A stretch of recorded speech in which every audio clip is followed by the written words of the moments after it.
Kalau ngomongin soal film remake ala Korea, mungkin udah gak perlu kita raguin kali ya kualitasnya ya. Bahkan saking bagusnya film yang di remake sama Korea, itu banyak yang membekas di kepala saya juga. Mungkin yang paling deket yang pernah kita remake itu, yang pernah kita buat itu disebatin tuh ada You Are the Apple of My Eye. Itu kan ada versi Taiwannya, ada versi Jepangnya. Nah, salah satu film remake Korea terbaru yang belakangan ini sedang trending di mana-mana, itulah yang kisahnya akan saya bawakan hari ini. Masih dengan vibes anak SMA yang punya kejutan manis dan pahit di dalamnya. Selain dibintangi aktor tampan yang mirip saya, yakni Mas Choi Young-woo, kali ini dia akan beradu peran dengan mbak-mbak menggemaskan Shin Si-a. Penasaran di mana kejutan manis dan pahitnya? Jadi begini ceritanya.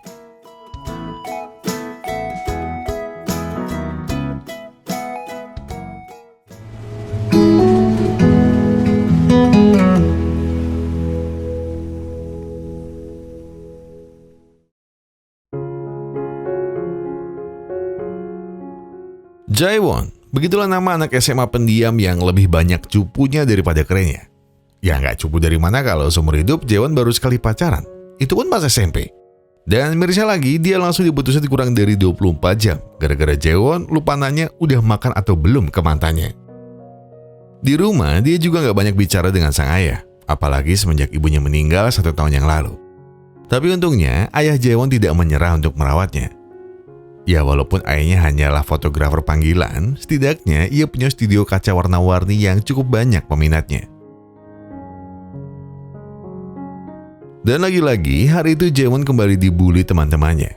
Katanya ia dan Dongsik adalah teman sebangku yang cocok. Pendiam, jarang ranking di kelas dan jomblo akut. Karena tak mau dibully terus-terusan, akhirnya Jaewon pun beranikan diri untuk menegur sang preman kelas yang bernama Tang Hee. Oh, jadi ceritanya Jaewon ingin sok pahlawan sekarang. Gurau Tang Hee. Begini saja, jika Jaewon berhasil mengajak kencan murid paling cantik di SMA ini, maka Tang Hee tak akan mengganggunya lagi. Tapi kalau gagal, Jaewon harus menjadi babunya sampai mereka lulus.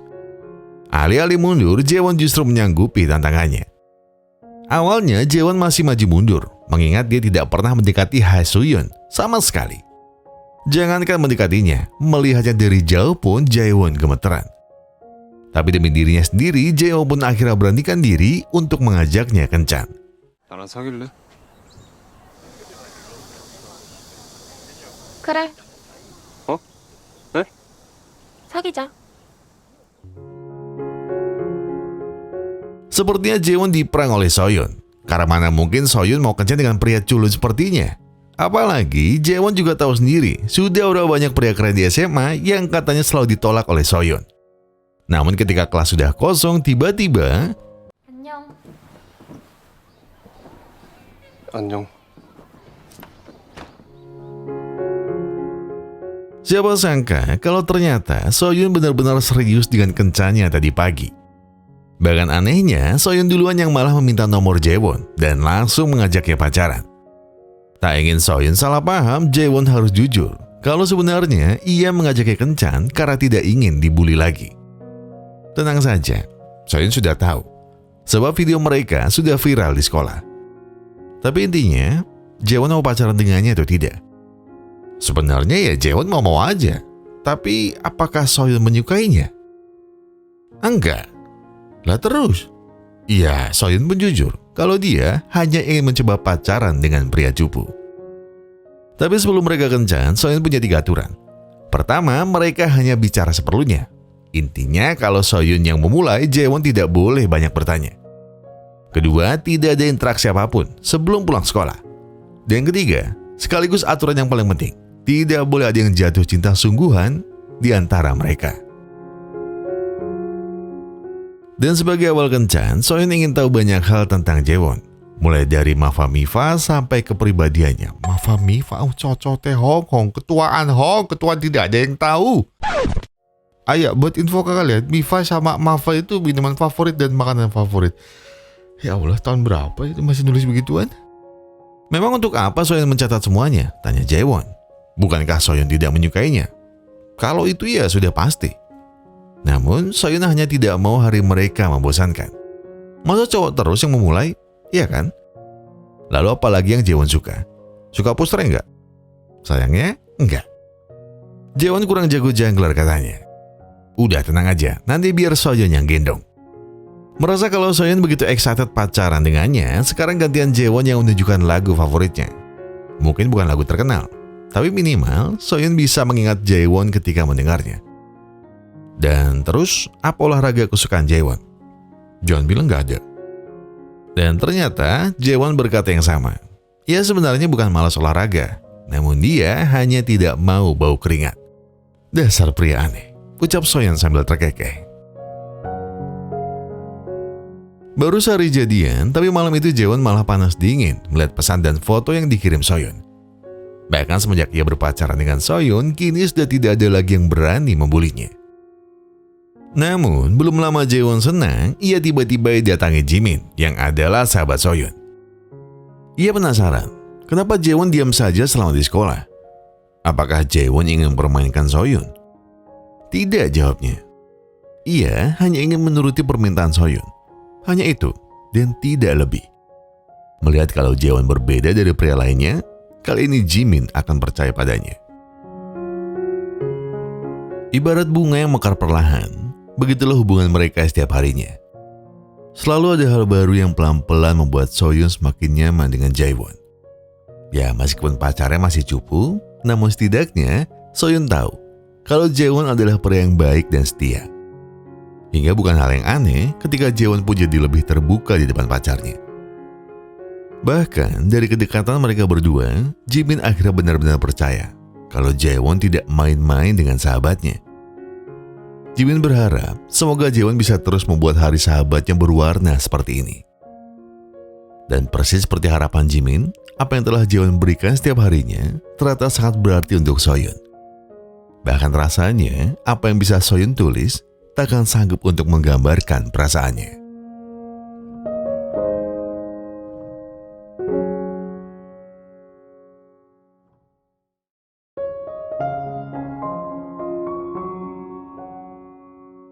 Keesokan harinya, Jaewonnya sedang piket, tiba-tiba melihat kalau Tang Hye dikeroyok oleh temannya. Gara-gara Tang Hye sudah berhenti membuli Jaewon. Melihatnya, Jaewon pun segera membantunya. Meskipun tak bisa melawan, namun ia tak akan membiarkan temannya harus dibuli karenanya. Tapi, di saat ia hampir babak belur, tiba-tiba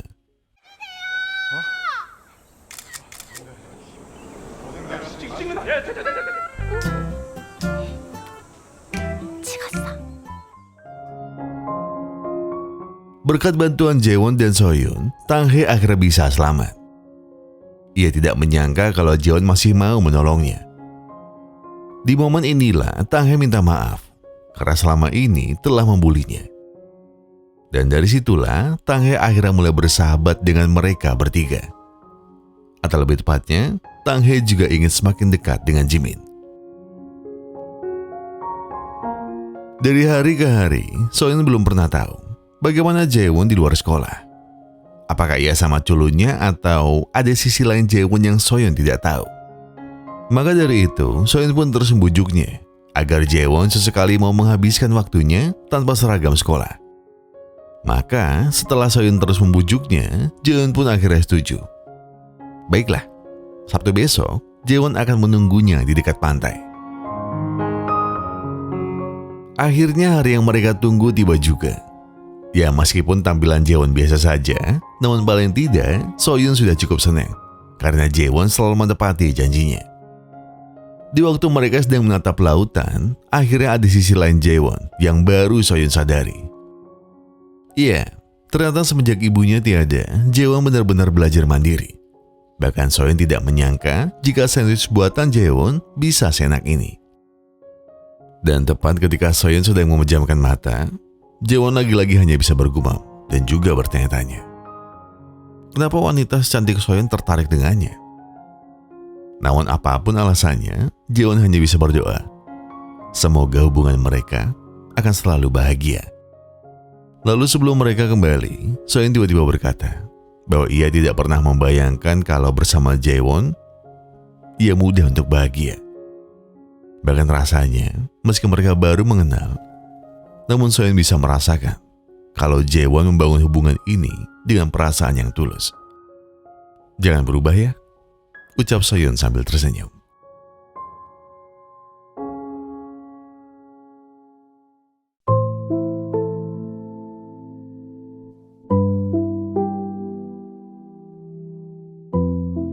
Semuanya terasa sempurna. Sebab apalagi yang akan Jaewon minta jika Soyun adalah jawaban yang terasa sangat cukup untuknya. Ia pun tahu dirinya bukanlah pria yang bisa dibanggakan. Tapi jauh di dalam hatinya, Jaewon hanya tidak ingin kehilangan wanita yang ia sayangi. Namun, dikala Soyun membuka mata, ternyata 누구세요? 어? 아니, 그러니까 tidak seperti sebelumnya. Kenapa Soyun tiba-tiba tidak mengenalnya? Apakah ada yang salah dari ucapannya hari ini? Namun meskipun Jaewon sudah menenangkannya, Soyun malah semakin panik dan buru-buru pergi mencari bis lain. Intinya Soyun merasa kalau Jaewon adalah orang asing. Tapi kenapa? Bukankah tadi semuanya baik-baik saja? Dan sayangnya, sekencang apapun Jaewon mengejarnya, Soyun seperti takkan mau lagi mengenalnya. Namun, di saat Jaewon kebingungan itulah Jimin menelponnya. Dan langsung menyuruh Jaewon untuk berjalan ke halte selanjutnya.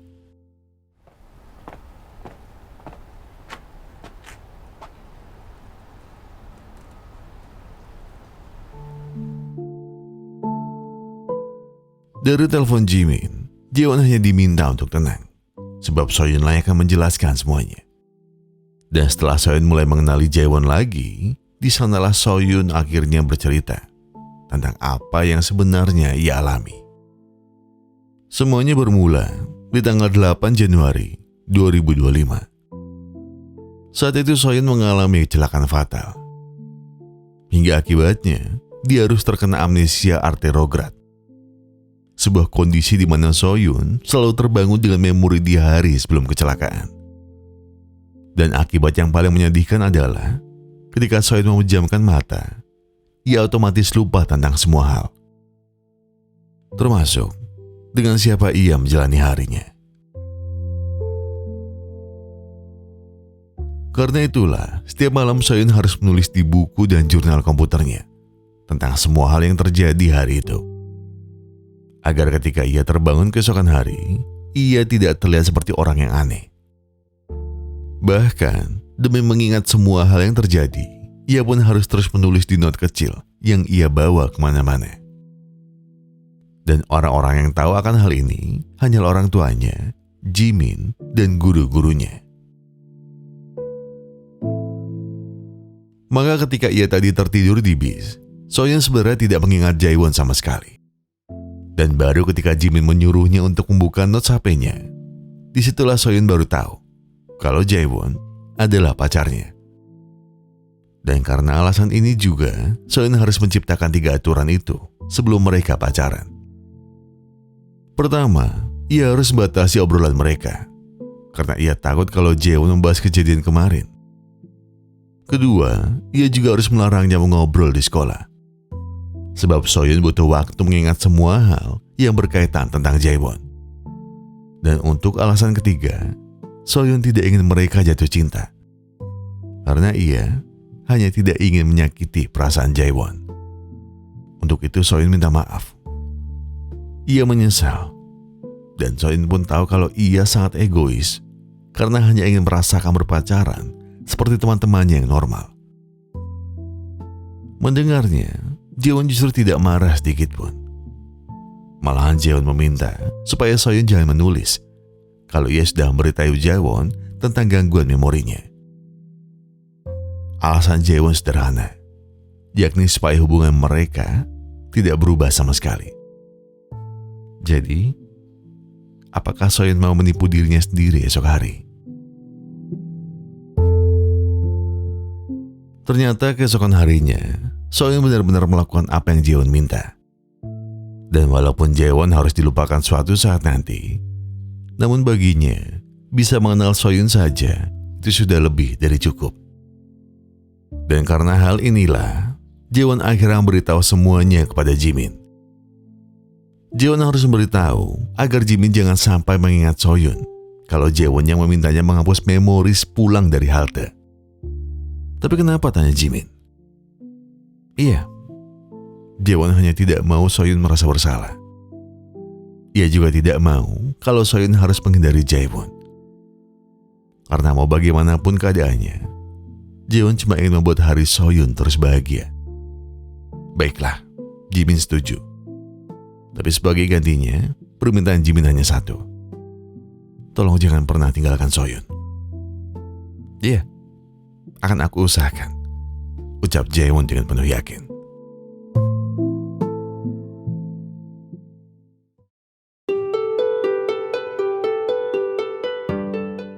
Maka sesudah itu semua, Jaewon dan Jimin akhirnya membiarkan setiap hari adalah hari yang baru untuk Soyun. Bahkan bagi Jaewon, ia ingin melakukan apapun demi membuat hari Soyun begitu spesial. Seperti hari itu, mereka semua pun setuju mengantar Soyun yang ingin melihat penguin di SeaWorld. Bahkan meskipun Soyun tidak bisa melihat penguin yang asli, diam-diam keesokan harinya, Jaewon sengaja meminta Tanghae untuk memakai kostum penguin. Tanpa memberitahu Tanghae apa alasannya, sebenarnya Jaewon sudah berjanji pada dirinya sendiri bahwa ia akan mengusahakan setiap hal yang bisa membahagiakan Soyun. Apapun itu, termasuk ketika Soyun meminta untuk main ke studio kaca milik ayah Jaewon. Sebisa mungkin Jaewon berharap semoga kenangan yang ia berikan untuk Soyun tidak mudah untuk dilupakan. Sejak saat itu, Jaewon tak akan pernah melewatkan waktunya setiap kali berdua di pantai bersama Soyun. Dan tanpa sadar, ia tidak lagi memikirkan tentang ingatan Soyun yang perlahan akan memudar. Hingga ketika Jaewon mengikat tali sepatunya, Soyun tiba-tiba berkata bahwa ia ingin mengingat cara Jaewon melakukannya. Jaewon hanya tersenyum sambil bilang, tidak apa jika Soyun tidak mengingatnya. Sebab ia yang akan mengingatkannya setiap hari. Iya, setiap hari. Dengan suara yang sedikit gemetar, Jaewon akhirnya berkata bahwa ia akan membahagiakan Soyun hari ini, besok, dan seterusnya. Apapun yang terjadi. Iya, Jaewon berjanji. Namun ternyata, keesokan harinya Jimin beritahu kalau ada yang berubah dari Soyun semenjak mereka berpacaran. Ya, kata orang tua Soyun, sudah sebulan lebih Soyun selalu terlambat tidur. Bahkan katanya, Soyun rela menahan kantuknya demi bisa membaca semua kenangannya bersama Jaewon. Mendengar Jaewon tidak mengerti. Padahal ia sudah berusaha agar Soyun bahagia setiap hari. Dan iya, itulah masalahnya, ucap Jimin. Semakin bahagia dan berharga harinya, maka semakin sakit juga bagi Soyun untuk melupakannya. Setelah tahu apa yang harus dia lakukan, Jaewon pun mulai mempelajari semua buku tentang cara kerja memori. Agar setidaknya Jaewon bisa menahan ingatan Soyun sedikit lebih lama. Dan tepat di saat itulah Jaewon akhirnya menemukan jawabannya. Maka esok harinya, di saat Jaewon menukar miniatur kaca tentang mereka berdua, Jaewon akhirnya bilang kalau sebenarnya Soyun masih bisa mengingat beberapa hal penting dalam hidupnya. Dan Jaewon juga menambahkan bahwa ada ingatan tubuh yang lebih kuat daripada pikiran manusia. Gambarannya sama seperti ketika Soyun menaiki sepeda, mengikat tali sepatu, sampai menggambar. Itu semua mungkin terlihat sederhana. Tapi jika Soyun melatihnya setiap hari, maka sedikit demi sedikit, pasti Soyun bisa merekamnya di dalam ingatan. Jimin yang tahu kalau Jaewon sedang berusaha menguatkan ingatan Soyun, tiba-tiba mengirimkan undangan festival kembang api. Yang barangkali bisa membantu Soyun agar terus mengingat tentang siapa Jaewon di hidupnya. Sebab apa yang Jaewon lakukan selama ini pasti akan membekas di benak Soyun. Jadi Jaewon tenang saja. Jimin yakin bahwa apa yang lahir dari hati pasti akan sampai ke hati juga. Dan esok sorenya, ternyata bukan hanya Jaewon yang menunggu momen spesial ini. Bahkan tanpa Soyun katakan apapun, Jaewon bisa merasakan kalau Soyun juga tak sabar menanti waktunya bersama Jaewon. Jadi, agar Jaewon bisa menyampaikan perasaannya, Jimin sudah mengatur agar Tang Hye tidak mengganggu waktu mereka berdua. Seperti sudah menanti momen ini sejak lama, Jaewon akhirnya berani untuk menggenggam tangan wanita yang sangat ia sayangi. Dan tanpa Jaewon sangka, tiba-tiba Soyun bilang bahwa ia tidak ingin melupakan momen ini. Andai ia bisa terus mengingatnya, pasti perasaan Soyun akan sangat bahagia. Pasti jawab Jaewon. Jaewon yakin tidak ada memori yang benar-benar hilang saat kita menikmati waktu bersama orang yang sangat berharga. Dan sebelum Jaewon mengutarakan perasaannya, sekali lagi Soyun justru mengatakan sesuatu yang membuat Jaewon ingin meneteskan air matanya. 나는 어긴 지 오래야. 세 번째 조건을 어긴 것 같아.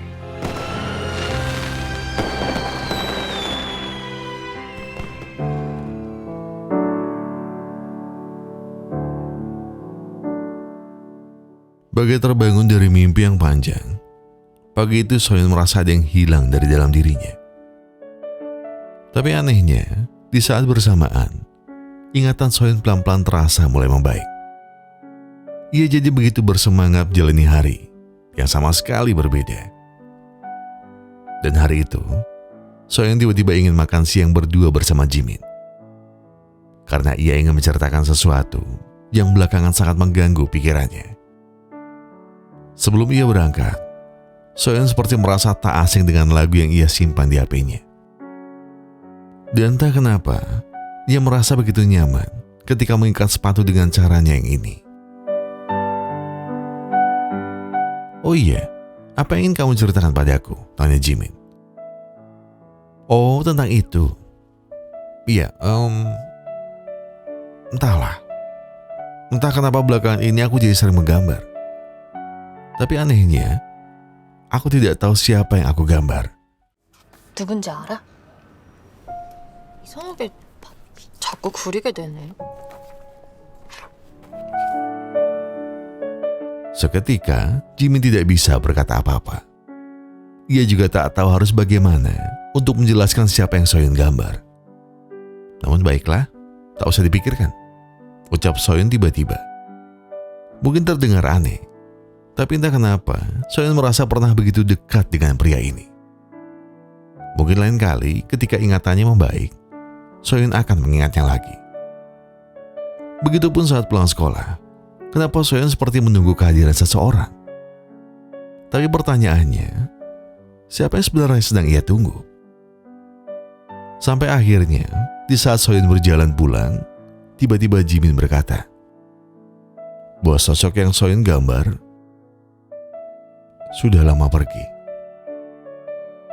Seperti tercekat, ia datang ke rumah orang itu. Namun saat ia berdiri di sana, kenapa ia tidak mengingat apapun tentang pria itu? Air matanya begitu pelan membasahi pipi. Tapi tetap saja, ada pikiran Soyun yang begitu berisik. Pikirannya bertanya, siapa pria yang ia tangisi? Tapi hatinya hanya bisa menjawab dengan air mata yang terus mengusik. Keesokan harinya, Soyun kembali bangun dengan keadaan yang lebih segar. Bahkan saat orang tuanya bertanya apakah tidurannya nyenyak, Soyun bercerita bahwa ia sudah jarang begadang lagi.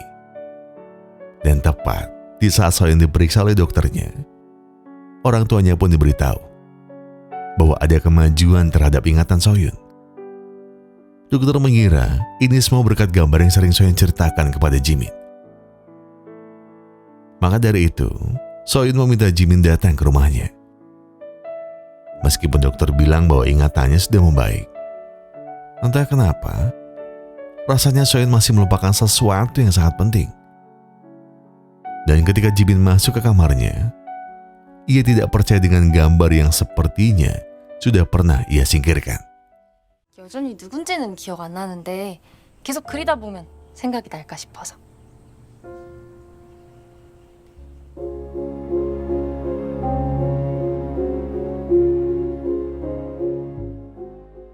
Kenapa?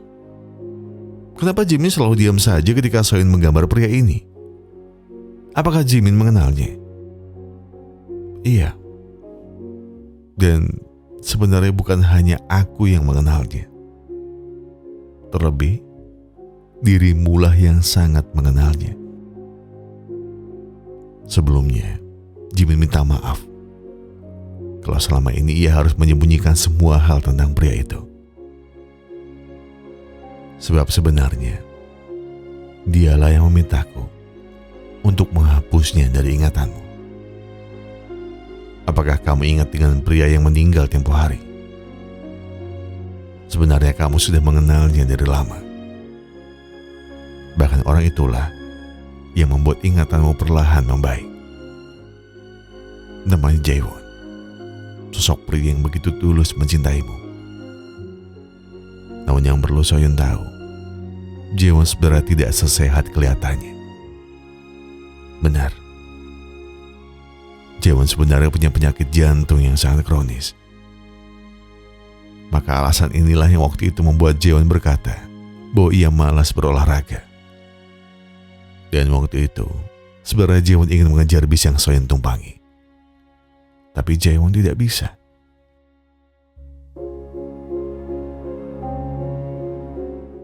Sebelum ia meninggal, Jaewon sudah melarangku untuk memberitahumu tentang sakitnya.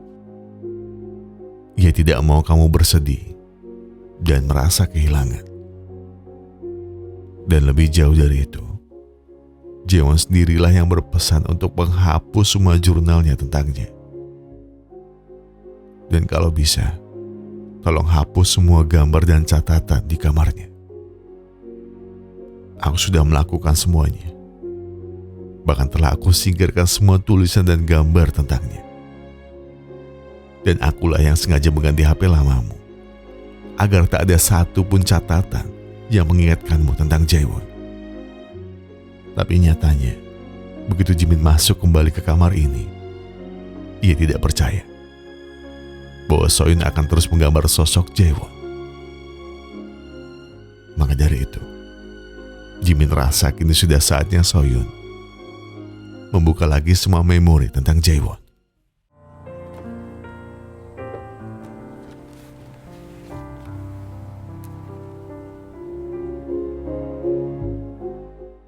Pikiran Soyun jelas masih melayang-layang. Dia terus meraba isi kotak di depannya. Bahkan ketika Soyun menemukan note hijau itu, ternyata ia pernah bertemu dengan Jaewon. Perlahan ingatannya kembali. Saat pertama kali ia melihat Jaewon di bangsal rumah sakit. Dan entah dorongan dari mana, tiba-tiba Soyun hanya menulis namanya. Lalu apa arti semua ini? Apalagi yang harus Soyun lakukan? Kenapa di belakang note itu ada tulisan, "Jangan lupakan Kim Jaewon"?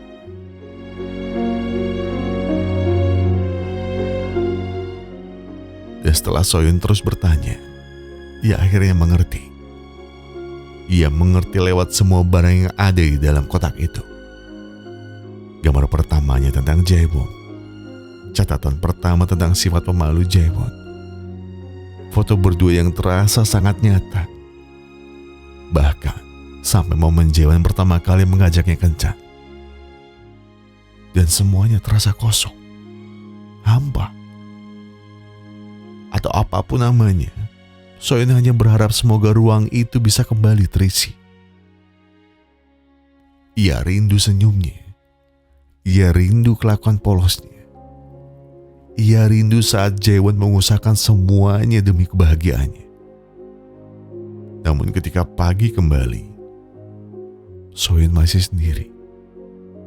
Hingga rasanya ia harus kembali ke semua tempat yang pernah ia lalui bersama Jaewon. Namun sebelum itu, hatinya tiba-tiba ingin menemui ayah Jaewon. Dan di sana, firasatnya ternyata benar. Karena menurut ayah Jaewon, ada sesuatu yang harus ia berikan kepada Soyeon.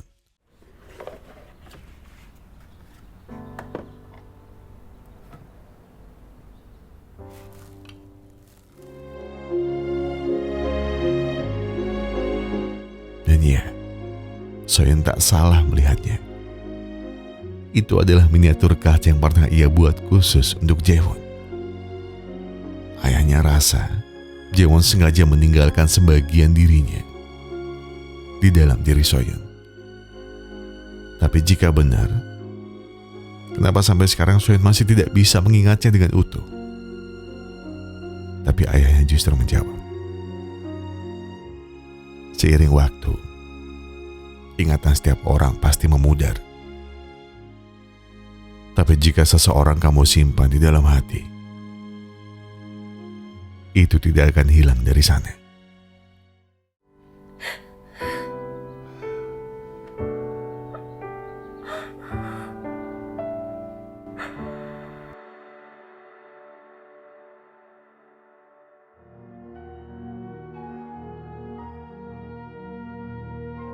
Di bukit ini, ada perasaan yang perlahan bayagi semua kenangannya. Kenapa harus dia yang melihat semua momen mereka sendirian? Kenapa seseorang yang dalam video ini tidak bisa menemaninya? Namun sekuat apapun ia mencoba menolak perasaan rindu ini, Soyeon justru terus bertemu sosok itu dalam pikirannya. Terlebih tepat di pantai ini, Soyeon ingat bahwa pria itu pernah berkata, tidak ada memori yang benar-benar hilang. Mungkin ucapan pria itu benar. Tapi lagi-lagi, kemana perginya pria itu? Kenapa hanya ingatan tentang mengikat tali sepatu yang terus muncul? Sedangkan yang ia butuhkan hanyalah kehadiran pria itu. Jaewon. Iya, Jaewon. Tak bisakah ia kembali sebentar saja? Tak bisakah setiap momen ini terulang bersama orang yang sama? Dan tepat sebelum matahari tenggelam, Soyeon tiba-tiba berdoa untuknya. Ia ingin doanya ini sampai kepada pria yang sangat ia cintai. Tuhan, aku tahu rencanamu pasti yang terbaik. Dan apa yang telah kau beri akan selalu kembali kepadamu. Tapi Tuhan, aku hanya ingin satu hal. Tolong sampaikan ini kepadanya. Bekas luka takkan hilang, tapi rasa sakitnya ingin aku lewati bersamamu. Dan jika semua orang melupakanmu sedikit demi sedikit, maka aku akan coba mengingatmu sedikit demi sedikit.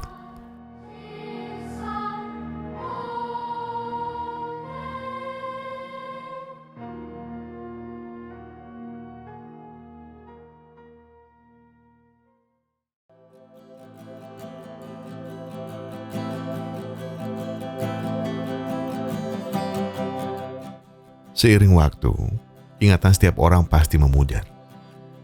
Tapi seseorang yang kamu simpan dalam hati tidak akan hilang dari sana. Iya, sejenak kayak rasa perkataan ayah Jaewon telah menggambarkan semua yang ada di film ini. Dan tak sadar atau enggak, tapi rasanya satu baris kalimat tadi yang ternyata sudah dari awal terpatri di ingatan Soyeon. Saya ingat ada seorang teman yang bilang saya, jangan menyimpan seseorang terlalu dalam pada sesuatu yang kamu sayangi. Dan sesuatu itu bisa berupa banyak hal. Bisa berupa lagu, scene sebuah film, jaket bekas yang pudar warnanya, atau jok motor yang perlahan mulai termakan usia. Bisa jadi perkataan teman saya ada benarnya. Sebab setiap kali saya mendengar lagu Ikat Aku di Tulang Belikatmu, jelas sekali sosok siapa yang namanya nggak akan pernah hilang di benak saya. Ya, senyumnya, tawanya, ikat rambutnya sampai warna suaranya yang sangat saya hafal. Tapi setelah orangnya gak ada, ya lagu tadi jelas sudah berbeda maknanya. Atau sesimpel menu makanan yang selalu saya pesan di jam 12 malam. Dulunya saya selalu lahap makan makanan itu. Dan kalau diingat lagi, setiap kali saya mengingat momen makan berdua, yang saya ingat cuma satu. Kalau makanan dia nggak habis, dia yang bakal bilang, "Kau belum kenyang kan sayang?" Tapi sekarang, jangankan memesan menu, jangankan pesan makanan itu lagi. Nyari warung kaki limanya pun, saya mungkin berat buat lewat di jalan yang sama. Pokoknya banyak sekali memori yang kuat ketika saya menonton film ini. Dan untungnya kisah barusan dia berakhir dengan manis dan sekaligus sedih kali ya. Ya sedih sih ya, sedih benar. Mungkin dari kalian ada yang sudah pernah nonton versi Jepangnya, masih dengan judul yang sama juga kok. Tapi mungkin katanya, ini kata artikel yang saya baca ya, katanya perasaannya lebih kena di versi Jepangnya. Tapi sebaliknya, ada yang bilang kalau impresi hangatnya itu lebih kena di versi Koreanya. Entah kalian lebih setuju yang mana, tapi kalau kemungkinan kalian lebih setuju yang Jepang nih ya, sepertinya boleh juga kalau kapan-kapan Sebatin menggarap versi Jepangnya. Dan kalau kalian tertarik, kalian bisa isi di kolom komentar. Siapa tahu nanti Lee Bagong setuju buat bikin versi Jepangnya. Siapa tahu Valentine tahun depan ya kalian udah bisa nonton. Tapi kalau Lee Bagong setuju ya.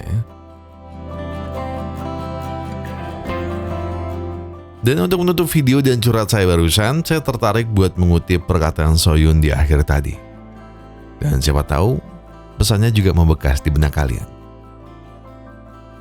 Jika semua orang akan melupakanmu sedikit demi sedikit, maka aku akan mengingatmu sedikit demi sedikit. Saya Gogo dan Segnati Pustra Glory mengucapkan terima kasih. Terima kasih buat yang sudah menonton video ini sampai habis. Terima kasih buat yang sudah memberikan like, memberikan komentar, mensubscribe, dan juga membaca tombol thanks-nya. Karena apapun yang kalian lakukan untuk channel ini sudah sangat membantu channel ini berkembang sampai hari ini. Dan sebagai penutup, saya pengen bilang, kalau kalian lagi banyak masalah dan itu berat banget, kalian yang tenang. Selesaikan semuanya dengan kepala yang dingin. Ya sekarang tarik napas kalian, buang, tenggak kopinya, ambil koreknya dan sebatin aja dulu.